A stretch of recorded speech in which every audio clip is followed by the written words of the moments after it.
नेपाल में हुई हिंसा के बाद हालात अभी भी तनावपूर्ण। शुक्रवार सुबह 7 बजे तक जारी रहेगा कर्फ्यू। लोगों से शांति व्यवस्था में सहयोग करने की अपील।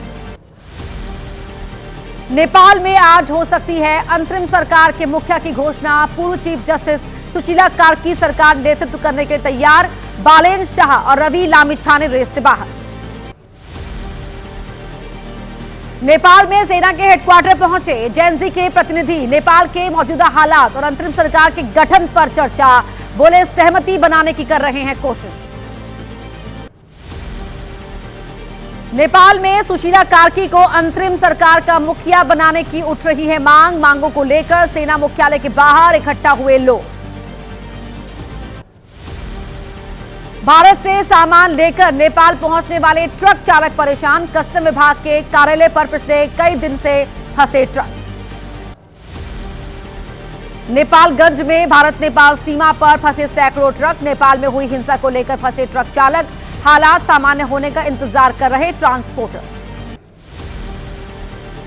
भरतपुर के बयाना से विधायक ऋतु बनावत चीन नेपाल बॉर्डर पर फंसी। हिंसा की वजह से फिलहाल वहीं पर रुकने की सलाह। कैलाश मानसरोवर यात्रा से लौट रही थी ऋतु। अयोध्या से मानसरोवर यात्रा पर निकले 9 श्रद्धालु नेपाल में फंसे। नेपाल में हालात सुधरने का कर रहे इंतजार। फिलहाल परिजनों के संपर्क में सभी लोग। सिद्धार्थनगर में नेपाल बॉर्डर पर बढ़ाई गई सुरक्षा। नेपाल में बिगड़े हालात के बाद लोगों को आवाजाही में परेशानी। ककरवाहा बॉर्डर से गाड़ियों की आवाजाही बंद। पश्चिम बंगाल के दार्जिलिंग में नेपाल सीमा पर बढ़ाई गई सुरक्षा। नेपाल सशस्त्र पुलिस बल और भारतीय सशस्त्र सीमा बल के जवानों की संयुक्त गश्त।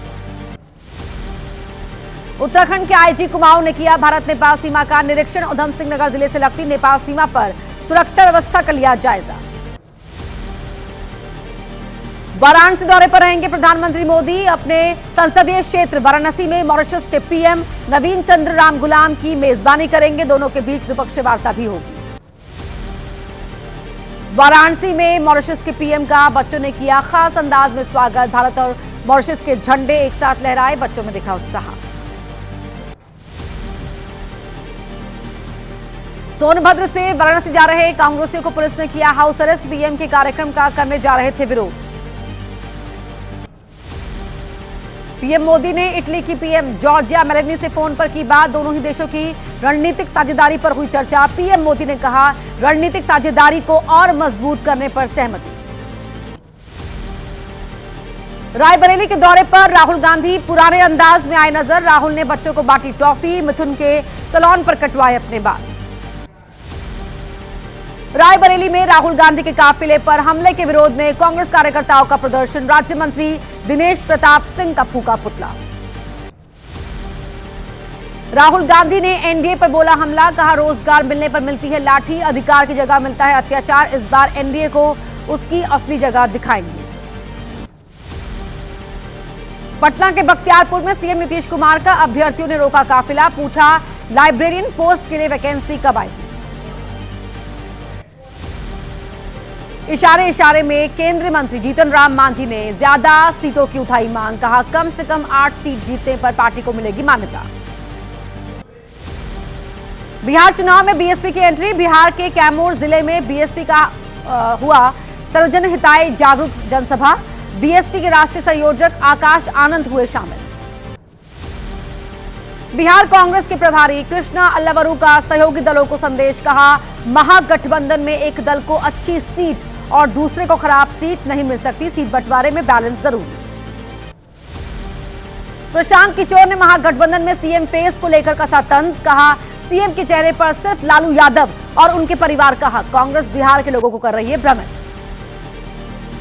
कर्नाटक के मांड्या में बीजेपी एमएलसी सीटी रवि का भड़काऊ बयान। कहा हिंदू मुसलमानों का सम्मान तभी करेंगे जब वो ठीक से रहेंगे।